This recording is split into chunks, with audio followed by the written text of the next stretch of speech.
Praise the Lord. ദൈവം സർവശക്തൻ, ദൈവനാമം മഹത്വപ്പെടുമാറാകട്ടെ. ഇയ്യോബിന്റെ പുസ്തകം 8-ാം അധ്യായം 9-ാം വാക്യത്തിൽ ഇപ്രകാരം നാം വായിക്കുന്നു: നാം ഇന്നലെ ഉണ്ടായവരും ഒന്നും അറിയാത്തവരുമല്ലോ.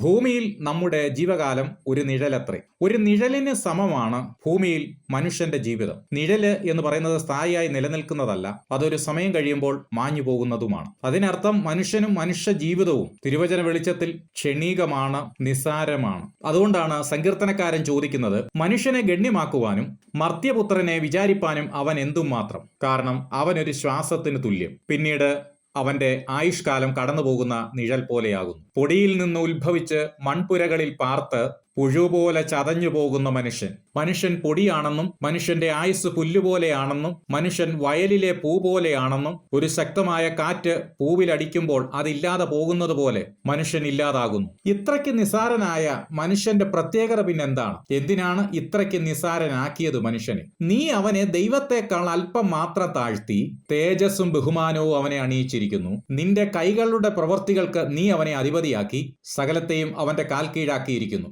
ഇത് മനുഷ്യനെ നിഗളിക്കുവാനല്ല, അഹങ്കരിക്കുവാനല്ല, പ്രത്യുത പ്രപഞ്ചത്തിലെ നിസാരനായ മനുഷ്യനിലൂടെ ദൈവത്തിന് തന്റെ മഹത്വം വെളിപ്പെടുത്തുന്നതിനു വേണ്ടിയാണ്. കാരണം ദൈവം തന്റെ മഹത്വം മറ്റാർക്കും വിട്ടുകൊടുക്കുകയില്ല. ആമേൻ. അവിടുത്തെ പൊന്നു തിരുനാമം മഹത്വപ്പെടുമാറാകട്ടെ. ഈ വചനങ്ങളാൽ ദൈവം നമ്മേവരെയും അനുഗ്രഹിക്കുമാറാകട്ടെ.